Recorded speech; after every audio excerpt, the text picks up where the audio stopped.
अस्सलामुअलैकुम नाजरीन कराम, नई वीडियो में आपको खुश आमदीद कहते हैं। पाकिस्तान एक आज़ाद मुल्क है, मगर बदकिस्मती से इसके फ़ैसले मुल्क से बाहर होते हैं, लंदन में होते हैं, वाशिंगटन में होते हैं। और पाकिस्तान की तकदीर का फ़ैसला IMF करता है, आलमी मालियाती इदारे करते हैं। ये सारी सिचुएशन क्यों है, इस सारी सूरत हाल का सामना हमें क्यों है, और इस वक्त पाकिस्तान बदतरीन हालात से क्यों गुज़र रहा है। पिछले 16 महीने में 15 जमातें, ख़ास तौर पर 3 बड़ी जमातें जो इक़्तिदार में थी, उनमें पाकिस्तान पीपल्स पार्टी, मुस्लिम लीग नवाज़ और मौलाना फजलुर रहमान की जमात है। बाकी सब ने भी खूब इक़्तिदार की गंगा से हाथ धोए, बल्कि सारे के सारे नहाए और जितना फ़ायदा उठाया जा सकता था उठाया। ज़ाती तौर पर अपनी सियासी जमातों को मजबूत किया, अपनी मईशत को मजबूत किया, अपनी सियासत को मजबूत किया, लेकिन पाकिस्तान का सत्यानाश करके गए। एक और किरदार है जनरल बाजवा साहब। पिछले 16 महीनों में जो पाकिस्तान में बर्बादी हुई, ये किरदार जो इस वक्त सब के सब मौजूद हैं, लेकिन हैरत अंगेज़ सूरत हाल ये है कि इन किरदारों को वापस मुसल्लत करने की कोशिश की जा रही है, और ये दोबारा मुसल्लत होना चाहते हैं, बावजूद इसके कि जो ज़मीनी हक़ाइक़ हैं उनमें दूर दूर तक इनका वजूद नज़र नहीं आ रहा, क्योंकि इलेक्शन होने के नतीजे में अगली हुकूमत ने आना है। लेकिन ज़मीनी हक़ाइक़ ये कहते हैं कि अवाम बहुत ज़्यादा तंग है इनसे, इनको सादा अक्सरियत तो दूर चंद सीटें भी मिल जाएं तो बहुत बड़ी बात होगी। नाज़रीन इकराम, ताज़ा तरीन सर्वे गवाल मंडी जो नवाज शरीफ का कभी हल्का होता था, वहाँ का ताज़ा तरीन सर्वे आप देख लें। लोग कहते हैं कि आए मियाँ साहब, आप देखते जाएं इनके साथ हम करते क्या हैं। तो सारे का सारा रोमांस तो आवाम का ख़त्म हो चुका है इन 15 जमातों का, ख़ास तौर पर पाकिस्तान पीपल्स पार्टी और पाकिस्तान मुस्लिम लीग नवाज़ का। पीपल्स पार्टी सिंध में फिर भी कुछ न कुछ जमा तफरीक कर लेगी, लेकिन चूँकि मरकज़ में शहबाज शरीफ की हुकूमत थी, वो प्राइम मिनिस्टर थे, वज़ीर ख़जाना इसहाक डार थे, तो इन पर सारा बोझ आया है। अब इनको दोबारा मुसल्लत करने की कोशिश की जा रही है, और लेटेस्ट जो डेवलपमेंट हुई हैं उस पर बात करते हैं। लेकिन पहले एक ख़बर लीक हुई है, वो भी पाकिस्तान से लिंक्ड है।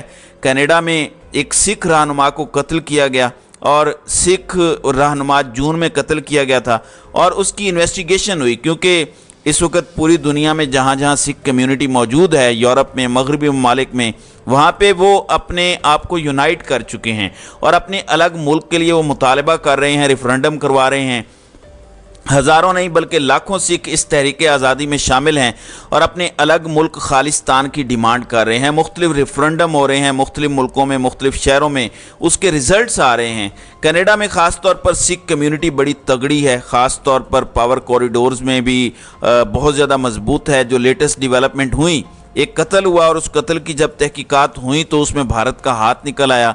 जस्टिन ट्रूडो जो प्राइम मिनिस्टर हैं कनाडा के, उन्होंने बाकायदा तौर पर इस बारे में बताया, ना सिर्फ ये अनाउंस किया, बल्कि उन्होंने अपने हाउस ऑफ द कॉमन्स यानी अपनी पार्लिमान में उन्होंने बताया कि जो अब तक की इंफॉर्मेशन है इसमें भारत की एजेंसियां मुलविस हैं। उन्होंने कहा कि कनाडा कानून की हुक्मरानी वाला मुल्क है, हमारे शहरियों का तहफ़्फ़ुज़ और हमारी खुद मुख्तारी का दिफा ये बुनियादी हक हैसियत रखता है। इसलिए हमारी अव्वलीन तरजीह यही रही है कि हमारे कानून नाफिज करने वाले सिक्योरिटी इदारे तमाम कैनेडियन शहरियों की मुस्तकिल सलामती को यकीनी बनाएं, और दूसरा ये कि इस कत्ल के मुर्तकिब अफराद को पकड़ने के लिए तमाम तर इक़दामात करें।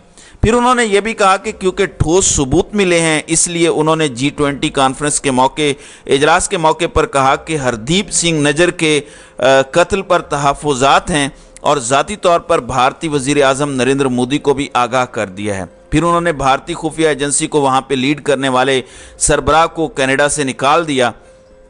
इससे नाज़रीन इकराम एक सफारती जंग शुरू हो गई और आलमी सतह पे ये मामला उठ गया है। जबकि दूसरी जानिब दिल्ली ने भी एक कैनेडियन सफारतकार को 5 दिन के अंदर अंदर मुल्क छोड़ने का कहा है। बहरहाल ये इस वक्त सिचुएशन है। अब अमेरिका और ऑस्ट्रेलिया की तरफ से भी अच्छा खासा दबाव है, और ये भारत के लिए काफ़ी सुबकी का सामना है। ये मैंने नाज़रीन इकराम इसलिए बताया है कि जो जिंदा कौमें होती हैं, जो मजबूत ममालिक होते हैं, वो इस तरह से अपने शहरियों का तहफ़्फ़ुज़ करते हैं। हमारे यहाँ क्या हो रहा है, हमारे यहाँ अरशद शरीफ का कत्ल हुआ कीनिया में, ہم نے آج تک اس کے بارے میں کوئی ایسی آواز بلند نہیں کی، سرکاری سطح پر دفتر خارجہ نے کوئی ایکٹیویٹی نہیں دکھائی جس سے پتہ چلے کہ گورنمنٹ آف پاکستان نے اپنے ایک شہری کو انتہائی دبنگ جرنلسٹ کے قتل کے بارے میں کینیا کی حکومت سے سرکاری سطح پر کوئی ایسا ایکٹ کیا ہو۔ بہرحال یہ ہماری بدقسمتی ہے۔ دوسری جانب پاکستان میں کیا ہو رہا ہے؟ پاکستان میں اس وقت دوبارہ سے اس رجیم کو مسلط کرنے کی کوشش کی جا رہی ہے، اور جنرل باجوہ اور اس کے سارے پلان جنرل باجوہ اس سارے کے سارے پلان کے آرکیٹیکٹ ہیں، اور انہوں نے جو کچھ بھی کیا اس کی فصل اب ہم کاٹ رہے ہیں۔ پورا ملک بھگت رہا ہے، نہ صرف ملک بلکہ افواج پاکستان بھی ان کے ان اقدامات کی سزا بھگت رہی ہے۔ اب نواز شریف نے یہ کہا ہے کہ جنرل باجوہ، جنرل فیض اور ایک حاضر سروس جج کا احتساب ہونا چاہیے، نہ صرف احتساب ہونا چاہیے، ان کو کیفر کردار تک پہنچانا چاہیے، ان کو کٹہرے میں لانا چاہیے۔ پھر اس کے بعد رانا ثناء اللہ نے بھی آ کے یہی بات کر دی۔ جنرل باجوہ کو اپوائنٹ میاں صاحب نے کیا، پھر اگلی ایکسٹینشن بھی میاں صاحب نے دی۔ اگر میاں صاحب نہ چاہتے، پیپلز پارٹی نہ چاہتی تو ایکسٹینشن نہیں ہونی تھی۔ تو نواز شریف اور پیپلز پارٹی کو بتانا چاہیے کہ وہ کون تھا جو ان کو مجبور کر رہا تھا اس وقت، اور یہ ساری چیزیں مینج کر رہا تھا کہ پاکستان تحریک انصاف یہ کام کرنا چاہ رہی ہے۔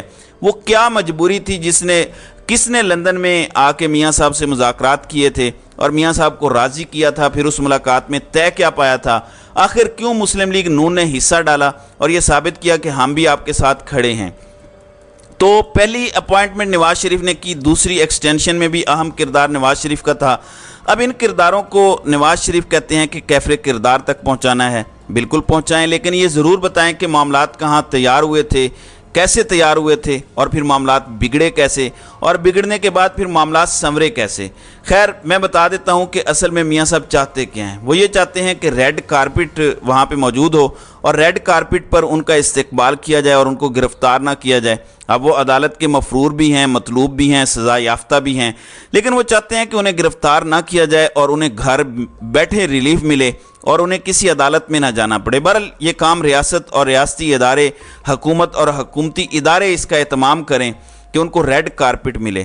دوسرا وہ کہتے ہیں کہ اگلی دفعہ لکھ کے رکھ لیں کہ میں نے وزیر اعظم بننا ہے۔ تو میں آپ کو پورے وثوق سے کہہ رہا ہوں کہ اگر انہوں نے جانا ہے تو صرف اس لیے جانا ہے کہ ان پر جو سٹگما لگا ہوا ہے وہ کسی بھی طریقے سے سٹگما اتر جائے، ان کی سزائیں ختم ہو جائیں، وہ ایک فری سٹیزن کے طور پر موو کر سکیں، اور یہ سزا یافتہ کا ایک ٹیگ جو ہے وہ ختم ہو جائے۔ اس کی یہ وجہ ہے کہ میاں صاحب یہ بات طے کر چکے ہیں کہ انہوں نے وزیر اعظم اب الیکٹورل پالیٹکس یا پاور کوریڈور میں نہیں آنا، وہ الیکشن کمپین چلائیں گے، الیکشن کمپین چلا کے اپنی پارٹی کو اقتدار میں لانے کی کوشش کریں گے، اور وہ اب ریٹائرڈ سیاستدان کے طور پر جانے جاتے ہیں اور وہ ریٹائرڈ سیاستدان کے طور پر جانے جائیں گے۔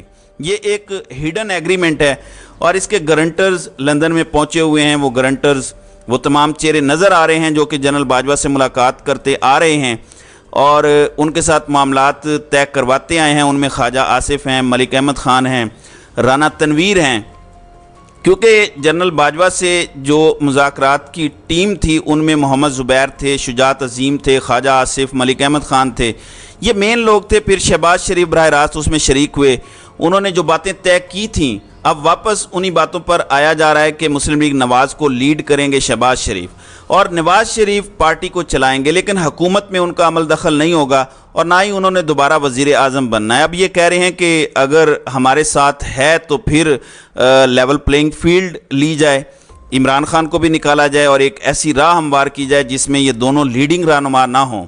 اب جب اس پر ڈیل نہیں ہو پا رہی تو نواز شریف اسٹیبلشمنٹ پر دباؤ ڈالنے کے لیے بار بار جنرل باجوہ اور جنرل فیض کا نام لے رہے ہیں۔ تو دیکھتے ہیں کہ اب آنے والے دنوں میں پاکستان کی سیاست کا یہ اونٹ کس کروٹ بیٹھتا ہے۔ تو ناظرین اکرام، آپ کی اس ویڈیو کے حوالے سے کیا رائے ہے؟ اب اپنی رائے کا اظہار کامنٹ سیکشن میں ضرور کیجیے گا۔